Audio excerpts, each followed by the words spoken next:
Değerli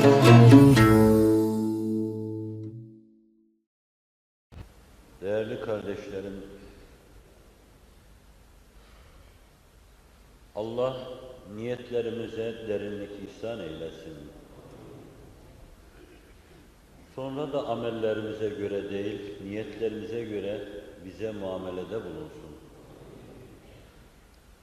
Niyetlerimizi peygamber niyeti yapsın. Lütfu engindir. Bu talepte, istekte son mertebe, bir mertebe-i kusvadır. Saygısızlık olur mu böyle desek? Ben o saygısızlığı yaptım ve dedim.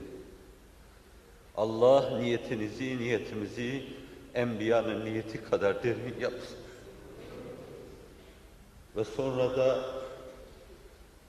yükü çok ağır, mesuliyeti çok büyük, kendini yığın yığın vazifelerin beklediği çağımızın insanına, bizim insanımıza, şu sizin duygularınız ve düşünceleriniz içinde alemi İslam'da camileri dolduran benim serlevha yaptığım ayetin bir üstü fi buyutin ezinallahu en turfa'a ve yuzkara fiha ismu idi. İşte o ayetle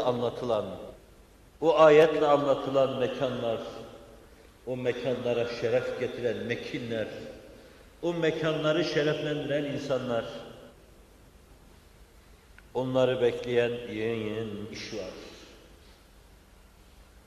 Dost bir vefa, felek bir rahim, devran bir sükun, dert çok, derman yok, düşman kavi, talih zebun.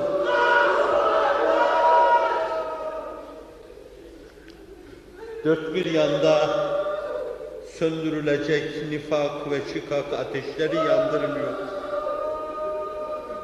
Hz. Muhammed dünyasının 3/4 karanlıklar içinde bocalayıp duruyor. Nursuz, ışıksız, istikametsiz insanlık sağa sola gelip gidiyor, sağa tosluyor, sola tosluyor. Ve bu şerefli mekanlara mekin olabilecek irade insanlarını bekliyor.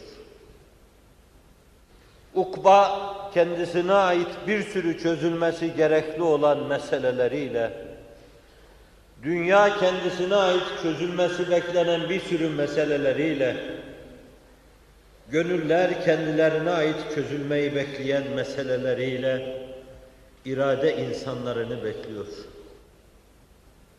Şakası yok bu işin. Bedir'deki çalımla yola çıkılmazsa insan takılır, yolda kalır. Ölürken dahi gülerek işin üzerine gitmezse takılır, yolda kalır. Ok yağmurunu bir Nisan ayında semadan gelen bağrağını rahmet saymıyorsa takılır, yolda kalır.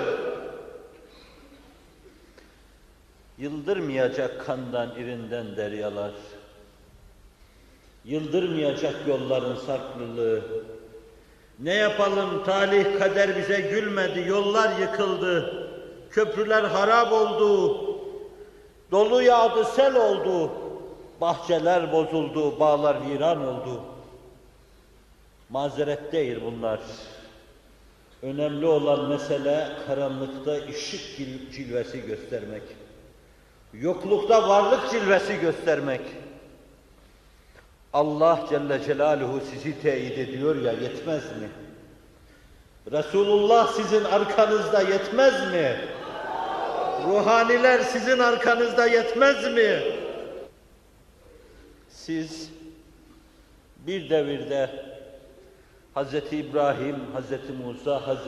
İsa ile beklenen bir cemaatin ikinci bir devirde velilerin yadında beklenen, bağışlayın, şu anda başka tabir aklıma gelmediği için onunla ifade edeceğim, o cemaatin tam şablonusunuz.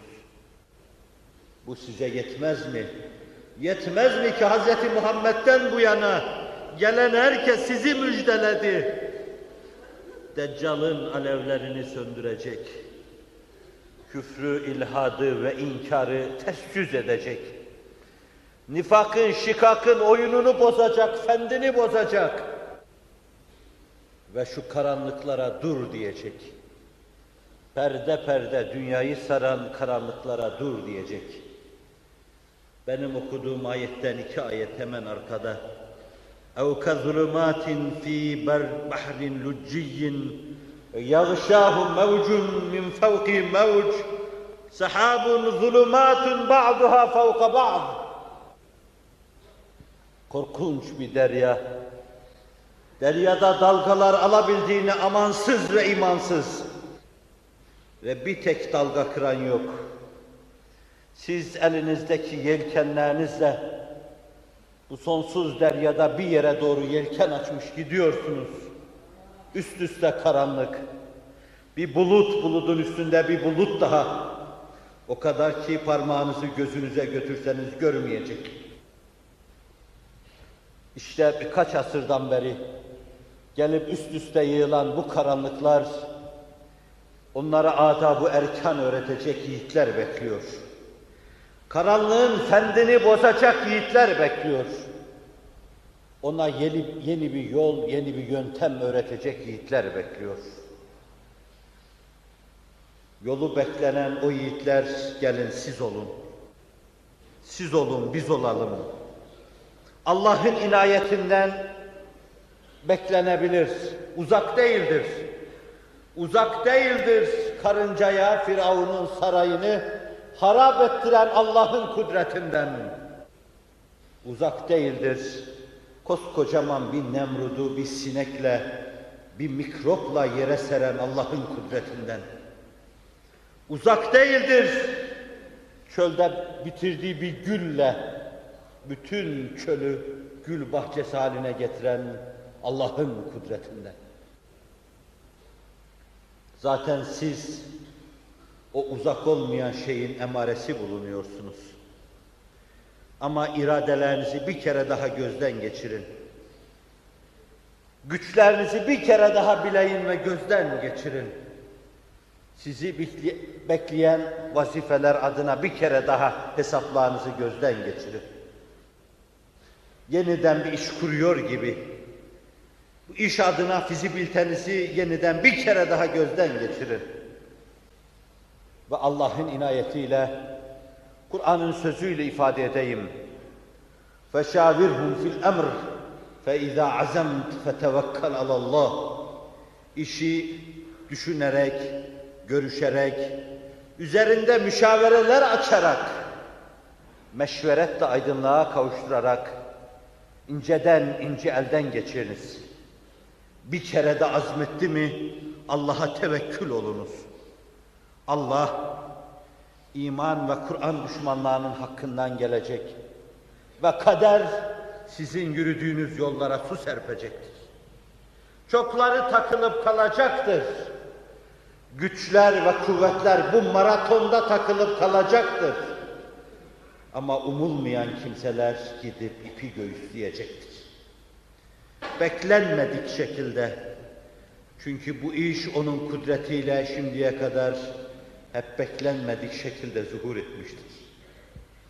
Ben sizin tırmandığınız bu helazonda hav hav ederek arkanızdan tırmanıp dururken kasemle size teminat vereyim. Bu helazonda o kadar beklenmedik şeyler gördüm.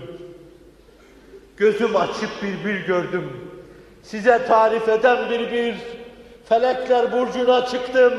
Melekten merhaba gördüm. Bana haktan nida geldi. Gel ey aşık ki mahremsin. Bura mahrem makamıdır. Seni ehli vefa gördüm. Sizin içinizde çok şey gördüm. Öyle ihsanlar gördüm ki hak dostlarına henüz kapakları açılmamıştı.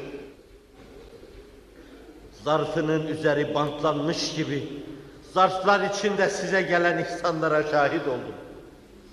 Sürprizdir her tarafta. Çağlayanlar gibi çağlayıp giden şeyler. Dikkatle gözünüzü açsanız Etrafınızda cereyan eden hadiselere baksanız, dünü bugünle mukayese yapsanız, bu ihsanların çağlayanlar gibi akıp gittiğini siz de göreceksiniz. Görecek, geçmiş sürprizlerin çehresinde, ihsanların çehresinde biraz daha dişimizi sıkalım. Allah'ın inayetiyle şu nefse hoş gelmeyen, nahoş şeylere karşı iradenin hakkını vererek dişimizi sıkalım. Ve nefsimizin hoşuna gittiği halde Allah'ın sevmediği, ülkeye, insanımıza ve dinimize de yararlı olmayan şeylere karşı da yine iradenin hakkını vererek dişimizi sıkalım. Ve dinde bunun adı mekruhata karşı, mekarihe karşı dişini sıkmak.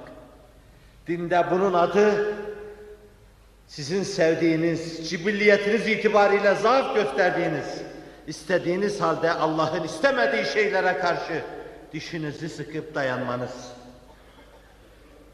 Allah Resulü Cevamiül Kelim'den deyip izah etmeye çalıştığım mübarek sözlerinden bir tanesinde bunu şöyle ifade buyuruyor. Hucibetin nar bi'şşehevat ve hucibetil cennetu bil mekari. Fasadaka Resulullah. Hala anlayamadık. Buyuruyor Allah Resulü, cennet yolu dikenlidir. Cennet, cibilliyetinizin isyan edeceği şeylerle ihate edilmiştir. Fıtratınıza ters şeylerle karşı karşıya kalacaksınız. Soğukta abdest almadan, hiç olmaz yerde namaz kılmaya kadar, en sıcak, en uzun günlerde, oruca sıvanmadan, bilmem nerede nasıl maratona kalkmaya kadar, canınızın istemediği, cibilliyetinize, fıtratınıza ters bir sürü işler yollara dizilmiş. Ve işte bu yol cennet yolu. Bu dikenli yol cennet yolu. Ve huffetil cennetu bil mekari sözüyle anlatıyor. Din yolunda başınıza gelen şeylere katlanacaksınız, cennet yolu. Başınızda değirmen taşı çevrilecek, katlanacaksınız. Değirmen taşlarından buğday gibi geçirileceksiniz ama katlanacaksınız. Ambara gidecek un diye, yöreye gidecek kepek diye katlanacaksınız. Yer yer savrulacak havaya gideceksiniz ama katlanacaksınız. Fendiniz bozulacak, katlanacaksınız.